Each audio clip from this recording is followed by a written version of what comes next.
equals equals equals equals equals equals equals equals equals equals equals equals equals equals equals equals equals equals equals. Ponyville had survived the monster attack from the Everfree Forest, but not unscathed. The town had been ravaged. Yet through it all, the most important part of Ponyville, its residents, had survived. Some had been hurt, the worst of the injuries being broken bones, but it was nothing that wouldn't mend with time. For the first couple of hours, most ponies chose to remain in the safe embrace of Nightmare Moon's castle.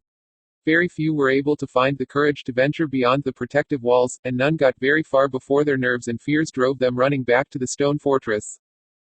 Despite their fears, the ponies of Ponyville knew they couldn't stay sheltered in the castle forever.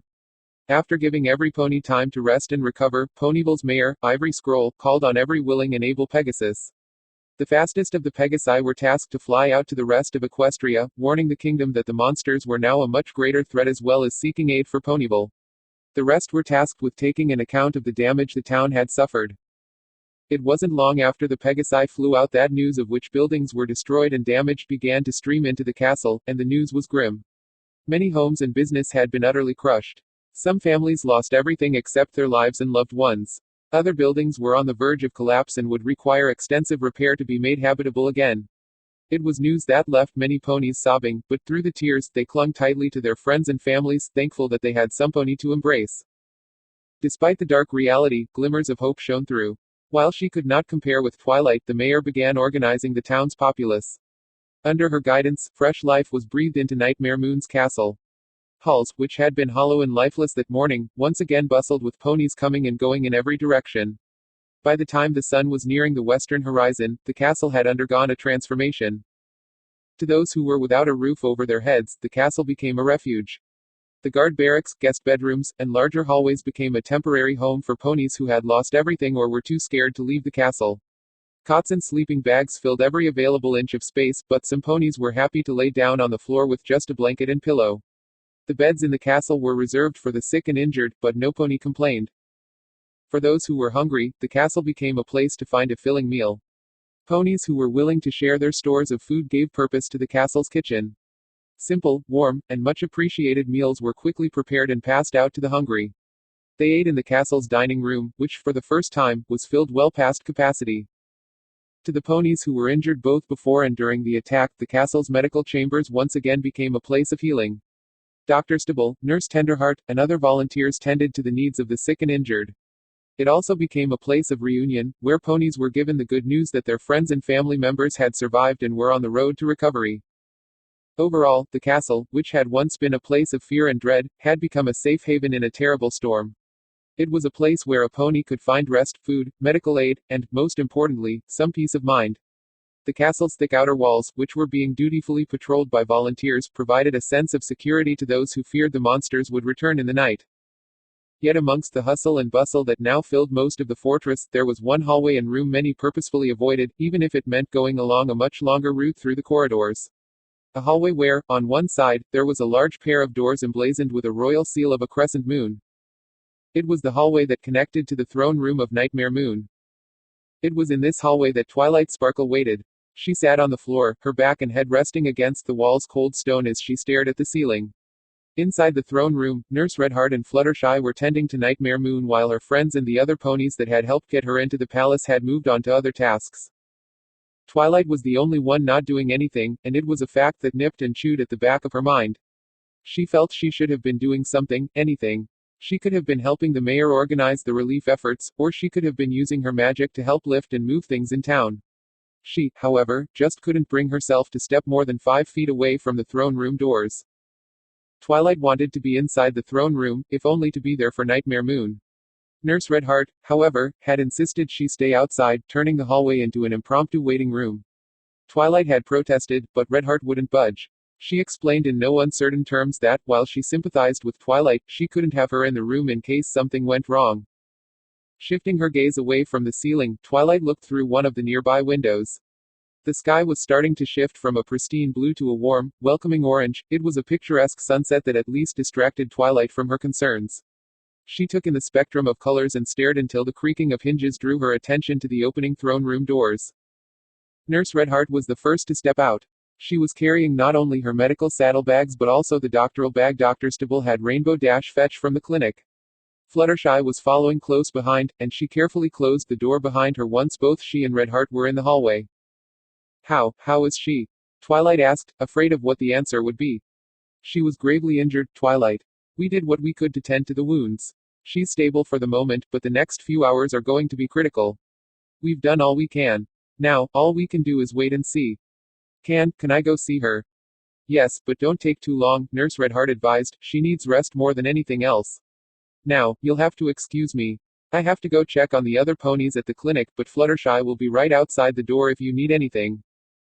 Twilight nodded and watched Nurse Redheart leave in the direction of the castle's medical wing. At the same time, Fluttershy landed beside the door, placed a hoof on it, and nudged it open before turning her eyes to Twilight. Are you ready to go in? Twilight was afraid of what condition she would find Nightmare Moon in and, for a moment, wondered if it would be better if she just stayed outside. Still, Fluttershy's reassuring smile gave her some courage, and, after taking a deep breath, she slipped through the open door into the throne room. The stained glass windows were still broken, although they'd been covered with banners from another part of the castle to keep the cool evening breeze out. Gentle white light came from the gemstones embedded around the walls, though many of them had been covered with fabric, creating a comfortable dimness in the room. Near the center of the space, a makeshift bed had been assembled. Blankets, pillows, and soft cushions had been scavenged from all around the castle. The only bed big enough for an alicorn was up in Nightmare Moon's private chambers, and Dr. Stibble had made it clear Nightmare Moon needed medical treatment immediately, not after a team of ponies had gone upstairs, disassembled her bed, brought it to the throne room, and reassembled it. The temporary bed served its purpose though. It provided a soft place for a wounded pony to rest, and, as Twilight drew closer, it looked like Nightmare Moon was asleep. Her eyes were closed and her breathing, while weak, was consistent. Her mane was beginning to look a little more like it used to, and, most importantly, all of her injuries had been treated. It wasn't exactly top-quality medical work, but Nurse Redheart and Fluttershy had done amazingly well considering the lack of supplies. They had considered putting her in the medical chambers with the others injured during the attack, where Dr. Stibble and Nurse Tenderheart would be able to help with her treatment. However, not only was there not enough room in the medical wing for Nightmare Moon, but Redheart believed it would be best to treat her someplace private. That all led to Nightmare Moon being placed in the throne room, where she slept soundly as Twilight walked closer. She didn't wake Nightmare Moon, she knew that she needed to let her rest. Still, Twilight wanted to be someplace close. She wanted to be there when Nightmare Moon finally did open her eyes. Thankfully, the bed that had been assembled was far bigger than it needed to be. While Nightmare Moon took up the center, there was plenty of space on the edges for a pony to lie down, and that's just what Twilight did. She drew herself up onto a corner near Nightmare Moon's head, laid herself down, rested her head on top of her forelegs, and just watched Nightmare Moon sleep. Tilda. Twilight wasn't sure when she had fallen asleep, but she awoke to the sensation of some pony tapping on her shoulder. She sat up, yawned, and, after giving her eyes a moment to focus and adjust, she looked to see who was there. Mayor, she muttered groggily while rubbing one of her eyes. Ivory Scroll nodded her head. I'm sorry to wake you, Twilight, but can I talk with you outside? Of course, Twilight replied as she carefully got up from the bed. She looked back to see Nightmare Moon was still sleeping off her injuries, and she smiled a little when she saw Nightmare Moon's mane look thicker than it did when she had fallen asleep. It brought a little bit of relief to Twilight's mind and let her believe that Nightmare Moon was, in fact, recovering. A small cough from Ivory Scroll reminded Twilight why she had been woken up, and she quickly fell in line behind the mayor. They slipped out of the room and into the adjoining hallway quietly. I do apologize for disturbing you. I know you're worried about her, the mayor said once the throne room doors were closed. It's okay, Twilight reassured her. She's getting better, and that's all that matters. Now, what did you want to talk about? There are a few things, actually, Ivory began. She led Twilight over to a window and pointed outside with a hoof. First, I wanted you to see that. Twilight followed the mayor's pointing hoof, trying to see what was so important, but Ivory Scroll seemed to be pointing at nothing. The window in question offered a fairly beautiful view of the castle courtyard, where a few ponies were walking back and forth. She could see part of the castle's outer walls, and, beyond that, the sun hung just above the far horizon, setting the sky ablaze with the warm colors of late afternoon. What am I supposed to be looking at? The sunset. What about it? Twilight, it's a little past 10. In the evening, Ivory explained flatly. The sun should have gone down over an hour ago. Ponies are starting to worry. Twilight stared at the mayor in disbelief, and she realized that she had slept longer than she'd thought. Yeah, I guess that's the problem when there is only one immortal alicorn in Equestria. I'm sorry, but I doubt Nyx is going to be strong enough to handle moving the sun and moon for at least a few days. That's why I wanted to talk to you. I've been asked to inquire as to whether the elements of harmony can be used to free the princesses. We believe that since Nightmare Moon imprisoned them, if she were. Twilight, bristling, interrupted her. You want me to use the elements of harmony on Nyx? No, I don't mean it like that, Ivory quickly corrected. What I meant to say was, is it possible for the elements to undo her banishment spell? Twilight's anger cooled as quickly as it had ignited, and the gears in her mind turned as she looked out at the sunset. I don't know, maybe. I'd need to ask Nyx how the banishment spell works. Maybe then my friends and I can use the elements of harmony to bypass it, but I can't ask Nyx anything until she wakes up. I understand, the mayor said gently. When I realized the sun wasn't going to set, I sent out several messengers to tell the rest of Equestria what's going on. The Pegasi weren't happy since they had only just returned from taking my last set of letters. Thankfully, Rainbow Dash pep talked them into flying out again, and the messages will, hopefully, keep most ponies from panicking. Hopefully, Twilight echoed before she turned away from the distant, perpetual sunset. So, was that everything? For the moment, though, Applejack caught me on my way here. She was taking a break from the kitchen and wanted me to try and get you to eat something. From what she says, you haven't had a bite all day. Thank you, but Twilight began, trying to politely refuse the mayor's offer, but her grumbling stomach betrayed her. With a weak laugh and a hoof placed over her stomach to quiet its protests, Twilight gave her head a nod. Okay, maybe a sandwich. Tilda. It didn't take long for the pair to reach the castle's dining room, and, despite the late hour, there were still several ponies loitering about. Twilight could only guess that some of them, like her, had lost track of time at some point thanks to the halted sunset. It looks like Applejack really did a great job keeping the kitchen busy, Twilight remarked as she and Ivory scroll crossed the room. She took notice of the number of ponies still eating at the dining table. It was a good idea to ask her to lead the kitchen crew. The mayor nodded as she and Twilight got in the line for food. Yes, it was, and the ponies helping her have really been going all out. The food itself is pretty simple and bland, but it's filling, and the kitchen crew is working quickly enough to keep most ponies fed. It didn't take long for the pair to get their food, mostly because there weren't too many ponies trying to get something to eat so late at night. Twilight used her magic to carry both her plate and the mayor's, and, after the pair had found a place to sit at the room's massive dining table, Twilight licked her lips and sniffed eagerly at the food. This smells so good. Yes, it does, the mayor agreed with a little laugh before taking a bite from her meal. Twilight was about to do the same, only to feel a tap on her shoulder. When she turned, she saw a particular mulberry pony standing beside her with a pair of saddlebags resting on her back. I hope I'm not interrupting you, Twilight cheerily said as Twilight turned to face her. Don't worry about it. How are you doing? I think I'm going to have nightmares for a few weeks thanks to that Scorpio, but I'm fine otherwise. I just wanted to give you something. At that, Cheerily bent her head back, reached into her saddlebags, and pulled out a small stack of papers. What are these? Twilight asked as the papers were set on the table beside her. Well, after what happened, I thought some of the fillies and colts around the castle needed something to do, something to keep them from thinking about what happened. Now, I don't know how, but your friend Pinkie Pie managed to find a bunch of arts and crafts supplies. The little ponies spent part of the afternoon drawing, and I thought you'd like to have a few of the pictures they made.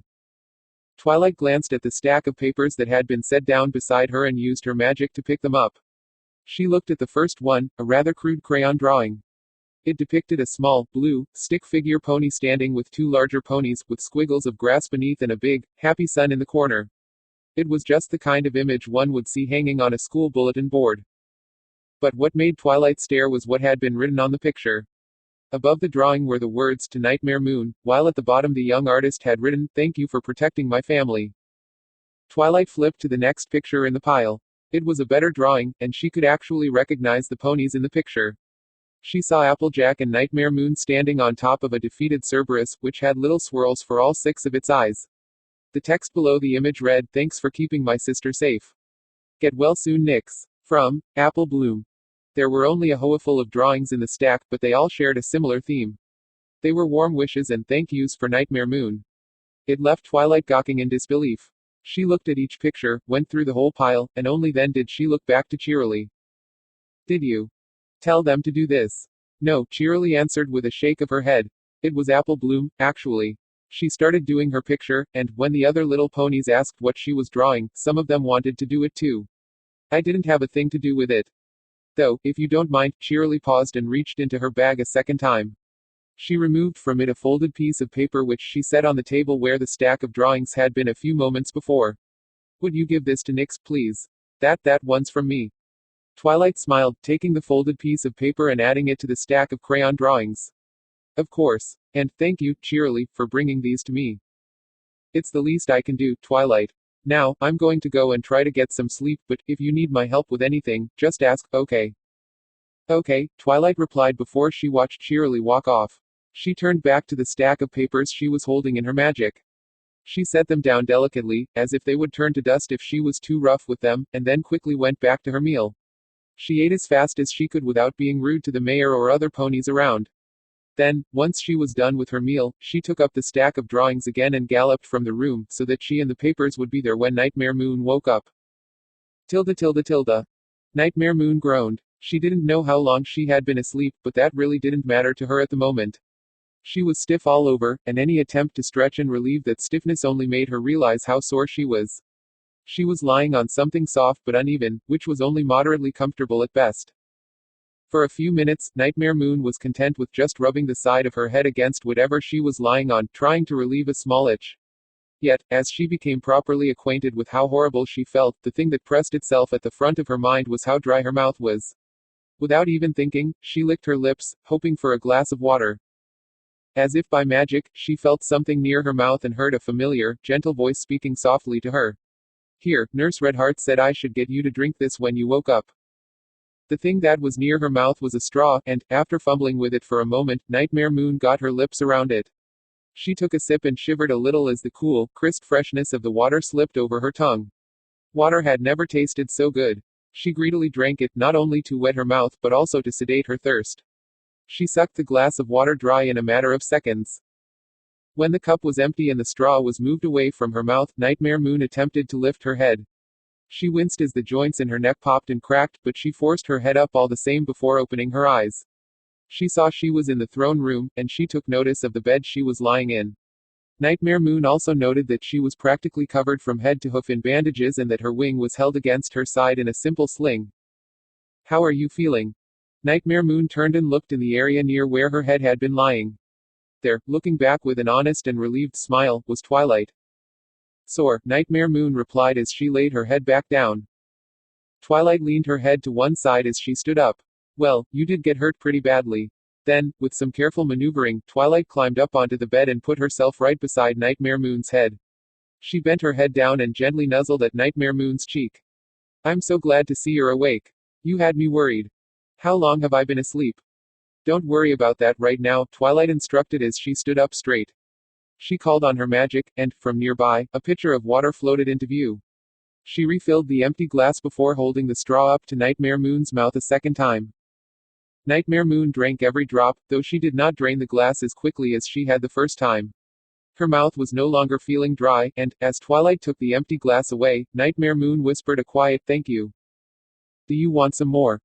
No, Nightmare Moon replied with a weak shake of her head.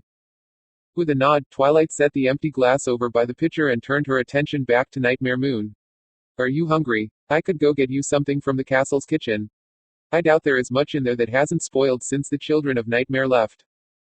Actually, the mayor and a bunch of other ponies have been using the castle as a kind of refugee camp.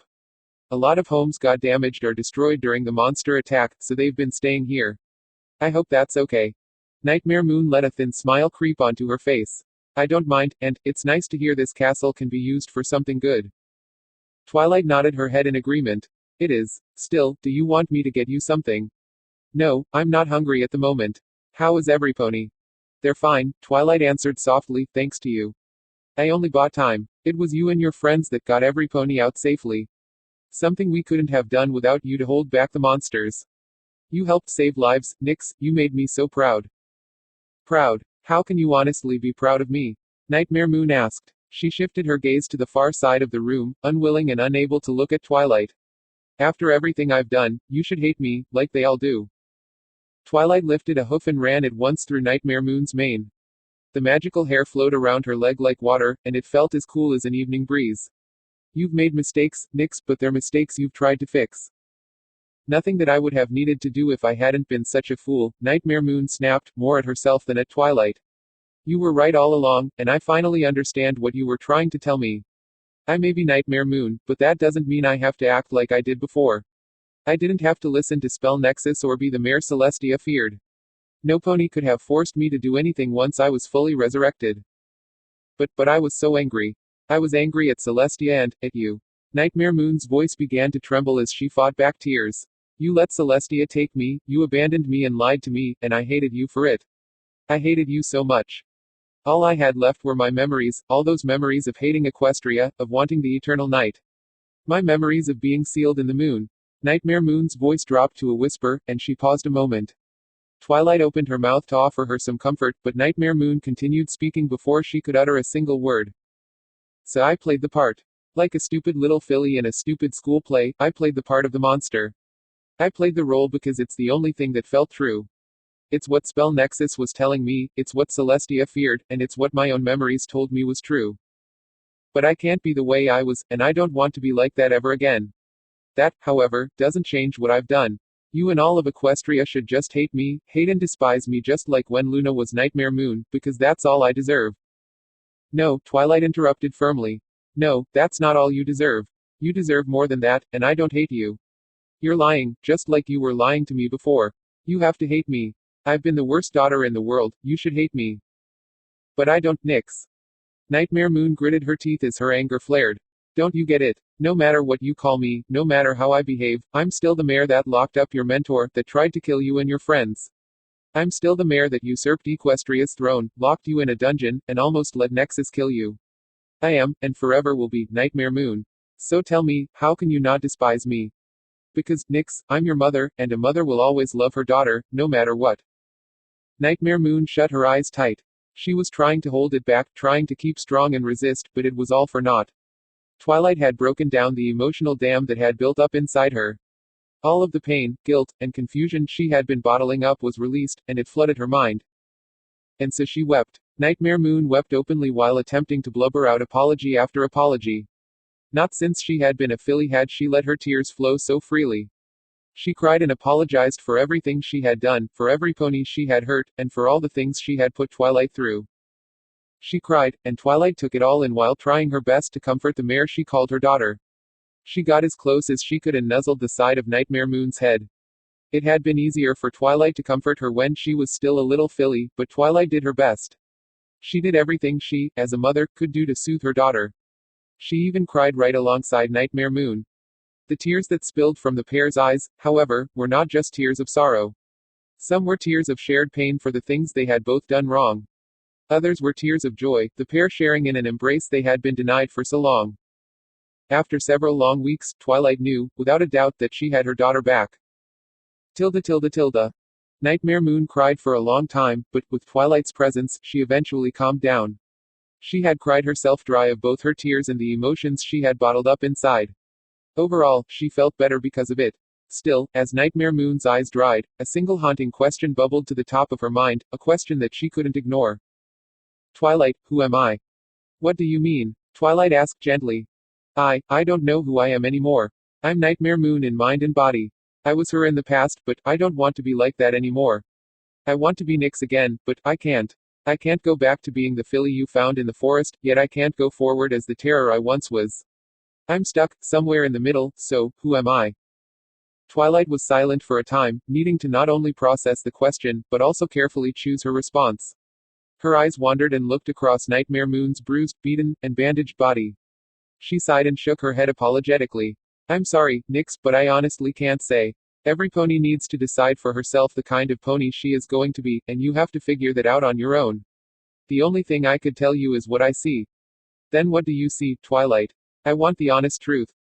I suppose, I see a mare who is neither Nyx nor Nightmare Moon, or, actually, I see a mare that is a bit of both, if that makes sense, Twilight began as she struggled to find the words to express herself. Thankfully, Nightmare Moon was patient and didn't rush Twilight. She simply waited for her to compose her thoughts. Let me put it another way. Back when you were Nyx, you were, a little sensitive. I was a coward and a crybaby, Nightmare Moon corrected flatly.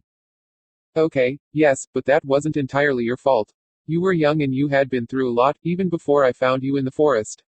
I doubt any filly could go through what you did and not be a little traumatized. But you're not like that anymore, Twilight continued, smiling a little. The Nyx I knew, she would never have been able to fight off the monsters like you did. Only a mare like Nightmare Moon would have been able to do what you did. So even you finally admit I'm Nightmare Moon? No, Twilight corrected, let me finish. Sorry, Nightmare Moon apologized.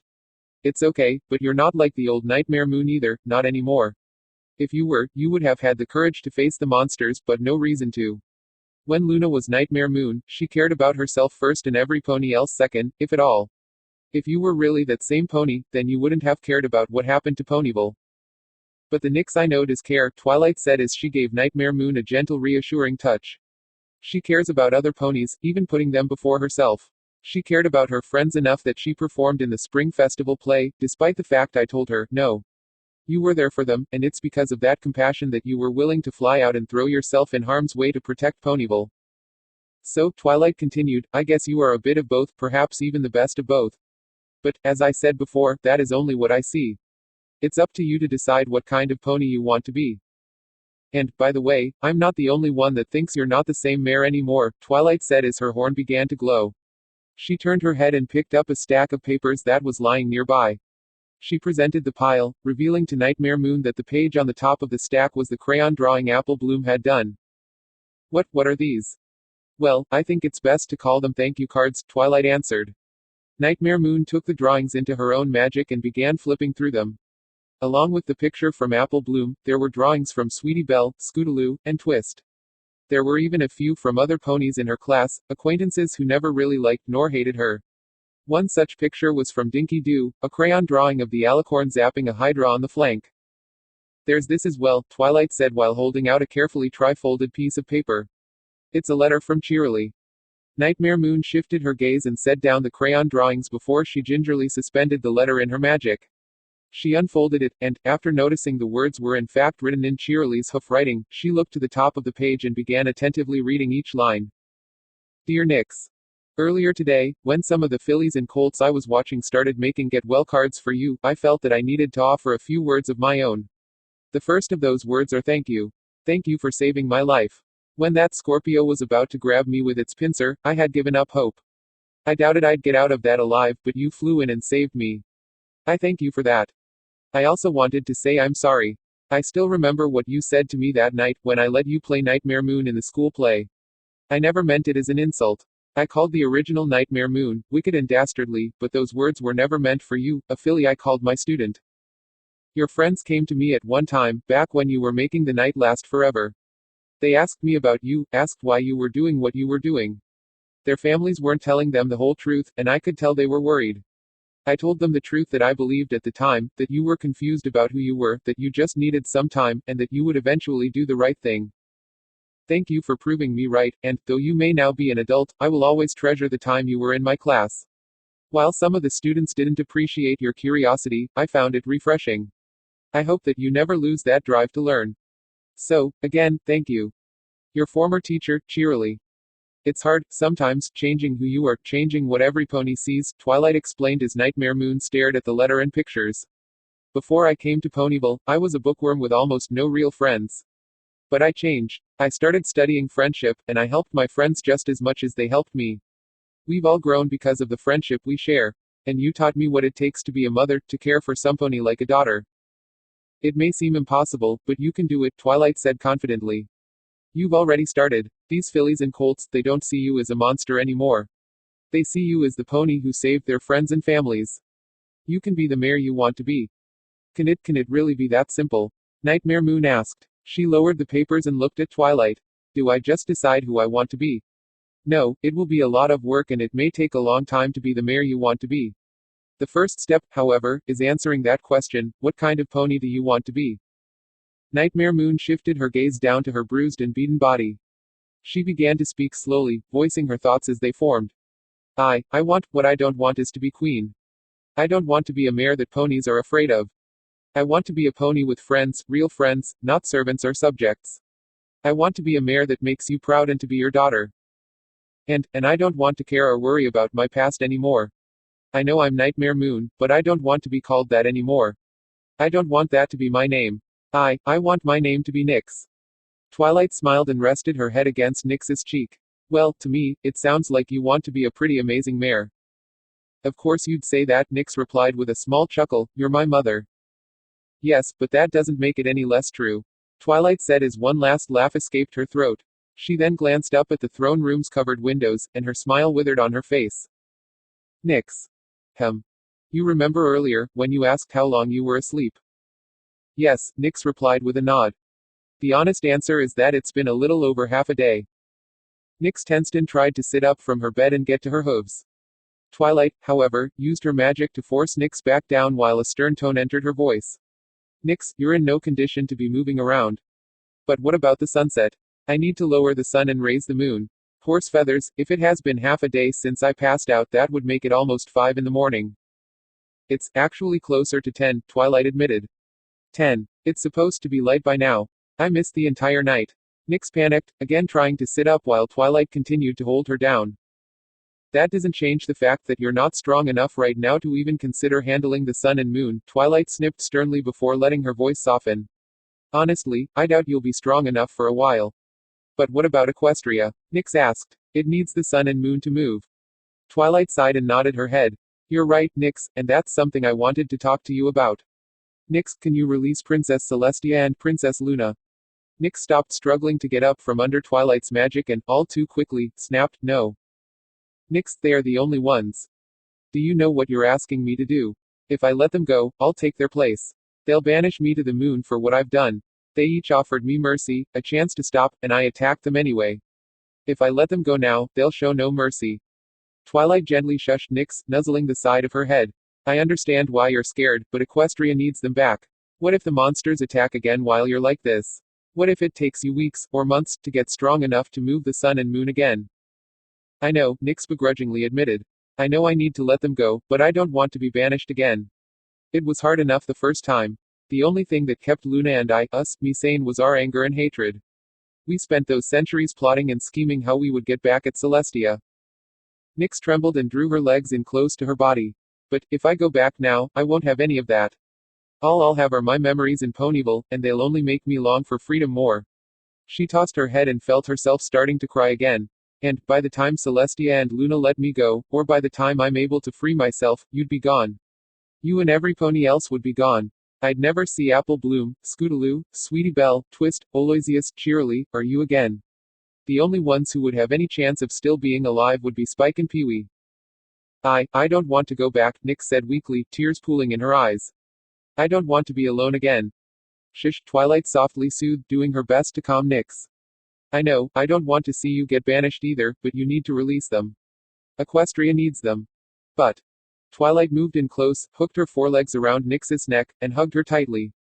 I promise that I will not let Celestia take you away again.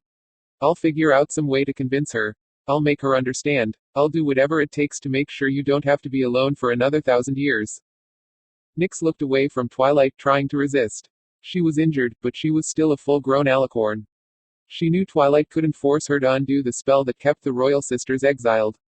But Twilight's words, along with Zikora's firm scolding from before the monster attack, rang in her mind. It was a bitter truth she couldn't deny. The banishment spell, it's simple to cast, easier to undo, and nearly impossible to break. It's like a cell door. Without the key, the only way to get out is to smash the door or pick the lock. The elements of harmony smashed Celestia free when you defeated me, or rather me and Luna, in the Everfree Forest. Before that, Luna and I, when we were one, picked the lock of the spell when the stars were in proper alignment. But, for the thing or pony that cast the spell, their magic is the key to the lock, Nyx explained. Even you, without the elements of harmony, could undo the spell's lock as long as you have a bit of my magic to act as the key. It does take some time to undo the locks, but together, you and I could free the princesses within the hour. Twilight smiled and hugged Nyx's neck even tighter while being careful not to choke her. Thank you, Nyx. Nyx tried to smile, but the idea of her impending banishment was sucking the joy from her chest.